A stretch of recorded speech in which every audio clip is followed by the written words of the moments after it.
Hello there, beautiful souls. Have you ever sat down and thought, the harder I chase happiness, the more it seems to elude me? You're not alone. This sensation is something that the British philosopher Alan Watts describes in the backwards law.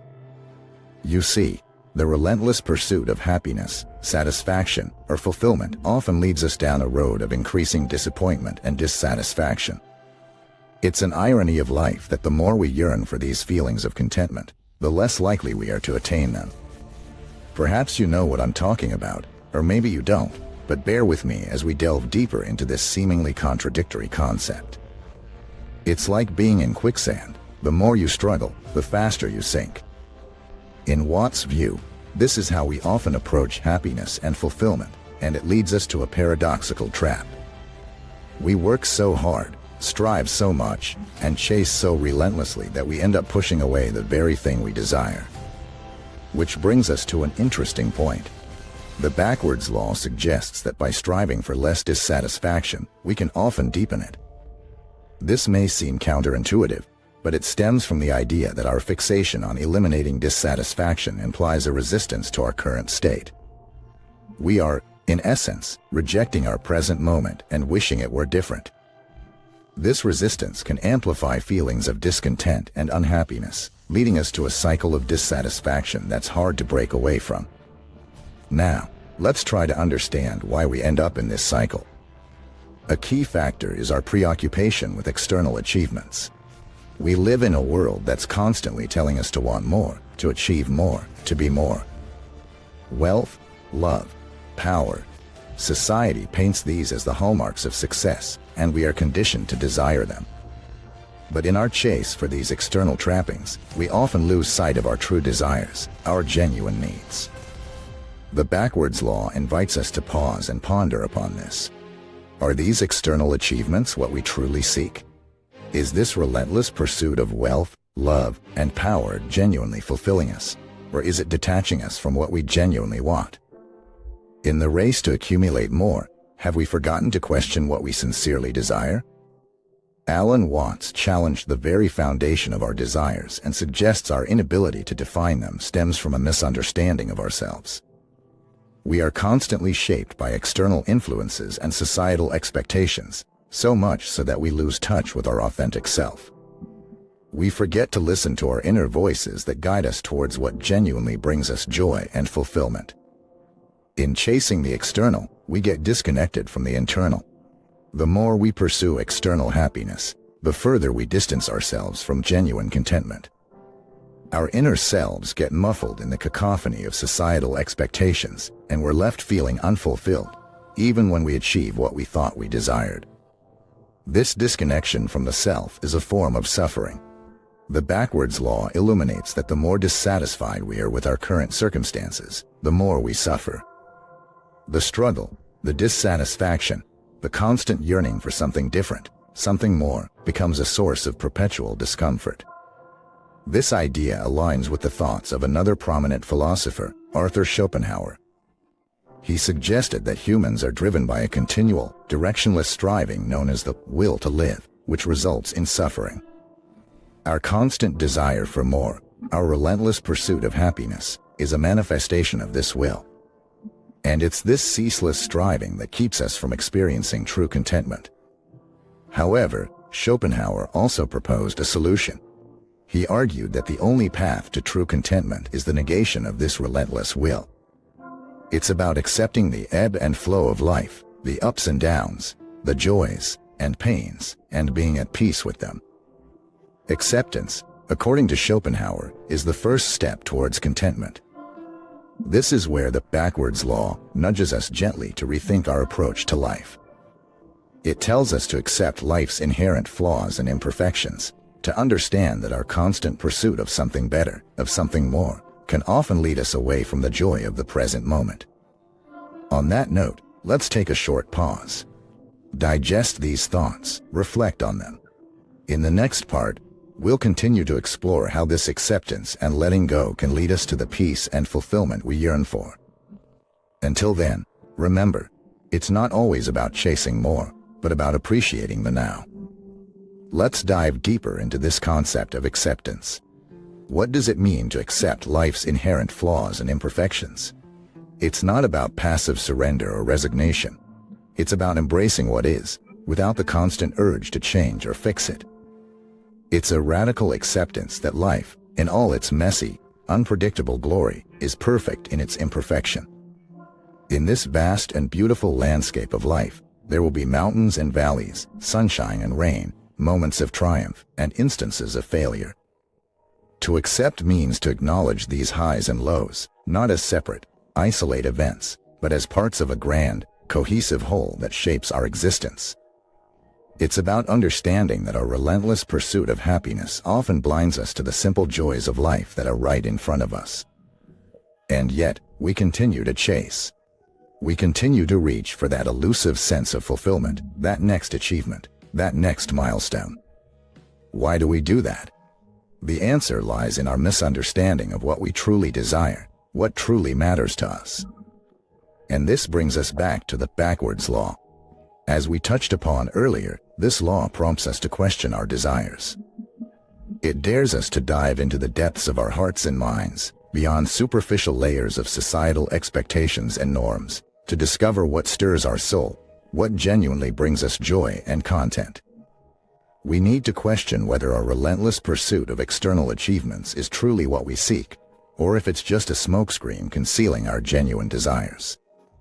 To understand this, we need to reflect upon our understanding of happiness, satisfaction, and fulfillment. Are they dependent on external factors?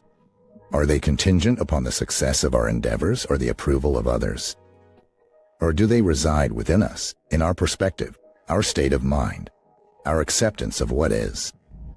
You see, the more we pursue external happiness, the further we distance ourselves from genuine contentment. This pursuit, driven by our will to live, to achieve more, to be more, often leads us away from true peace and satisfaction. And this is where the backwards law becomes relevant. The law argues that the more dissatisfied we are with our current circumstances, the more we suffer. Our dissatisfaction becomes an obstacle to our happiness. It leads to discontent, creates a void that no amount of external achievement can fill. That's because external achievements are transient, they're fleeting. True contentment, on the other hand, is enduring. It resides within us, in our acceptance of life as it is, with its highs and lows, its triumphs and challenges. It's interesting to note that the German philosopher, Arthur Schopenhauer, touched upon a similar concept. He suggested that humans are driven by a continual, directionless striving, which he termed the will to live. This relentless striving, he argued, results in suffering.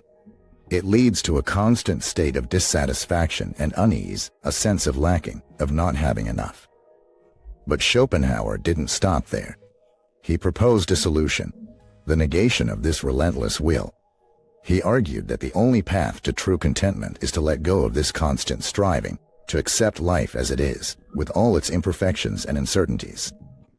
This acceptance, Schopenhauer believed, is the key to enduring peace and fulfillment. Now, some of you might wonder, what does it mean to negate this will to live, this constant striving? It doesn't mean giving up on our dreams or ambitions. It doesn't imply becoming passive or indifferent. It means letting go of the obsession with the outcome, the fixation on achievement. It's about embracing the journey, the process, with as much enthusiasm and joy as we would the destination. The backwards law, therefore, encourages us to let go of our relentless pursuit of external achievements, to turn inwards and discover our genuine desires. It urges us to accept life's inherent flaws and imperfections, to find peace and fulfillment in the present moment, in the here and now. But how do we do that? How do we shift our focus from external achievements to internal contentment? How do we let go of the relentless pursuit and embrace the present moment? These are the questions we will explore in the next part of our discussion. But for now, I invite you to ponder upon these thoughts, to reflect on the backwards law and what it means for you. Until then, remember to pause, to breathe, and to appreciate the beauty of the present moment. We have been contemplating the profound insights given by Alan Watts and Arthur Schopenhauer. Now, let's transition into action. How do we bring about this shift in perspective? How do we navigate from the hustle for more to a state of contentment, fulfillment, and peace? This is where the wisdom of the backwards law comes into play. The first step is self-awareness. It involves acknowledging our desires and understanding whether they stem from our inner selves or are dictated by external influences. It's about recognizing that the societal norms of success and happiness might not align with our personal definition of these concepts. Once we have clarity on this, we can start taking steps towards authentic satisfaction. Next, we must muster the courage to challenge the status quo. Just because something is widely accepted doesn't mean it aligns with our truth. Remember, it's your journey, and only you determine the path you wish to tread. Do not hesitate to redefine success, happiness, or fulfillment in a way that resonates with your heart. Now comes the part that most of us find the hardest: letting go. Letting go of expectations, of attachments, of the incessant need to control the outcome of our efforts. This doesn't mean we cease to put in our best effort. It means we detach our peace and happiness from the results of these efforts. We do our best, and then we let go, trusting that life will unfold as it's meant to. Remember, the more we resist the currents of life, the more we suffer. When we willingly accept this, we are in the flow. This acceptance isn't about giving up. It's about acknowledging that we don't have control over everything. It's about understanding that our happiness isn't dependent on external variables, but our internal state of being. This brings us to the next aspect of the backwards law, embracing the present moment. Often, we're so engrossed in our pursuit of the future that we overlook the present. We chase after an imagined future happiness, forgetting to appreciate the joy in the here and now. Remember, life unfolds in the present. The past is a memory, and the future is a concept. All we truly have is the present moment. So, how can we make the most of it? By being fully present, by immersing ourselves completely in whatever we're doing. Whether we're working, studying, spending time with loved ones, or simply savoring a cup of coffee, let's make it a point to be fully present, to truly live each moment. In this process, we start to realize that the chase after happiness, the relentless pursuit of desires, is not the path to genuine contentment. True satisfaction comes from within, from acknowledging and accepting our inherent human imperfections, from finding joy in the simplicity of the present moment. As we wrap up this discussion, I'd like to leave you with this thought. At the end of the day, the backwards law isn't about finding a magic formula for happiness. It's a reminder that real contentment and peace come from within. It's about understanding ourselves better, acknowledging our genuine desires, and letting go of constant striving. I hope this exploration of the backwards law has left you with some food for thought. Remember, the journey towards understanding and acceptance is a continuous one. Embrace it, one day at a time, and you'll find that the peace and contentment you seek is not that elusive after all. Thank you for joining me on this journey. I hope this discussion has been as enlightening for you as it has been for me. If you found value in this video, please give it a thumbs up, share it with others who might benefit from it, and don't forget to subscribe for more enlightening content. Remember, you are not alone on this journey. Together, we can navigate the complexities of life and find our path to genuine contentment. Stay curious, stay open, and most importantly, stay true to yourself. Until next time, take care and continue to explore the beauty of life.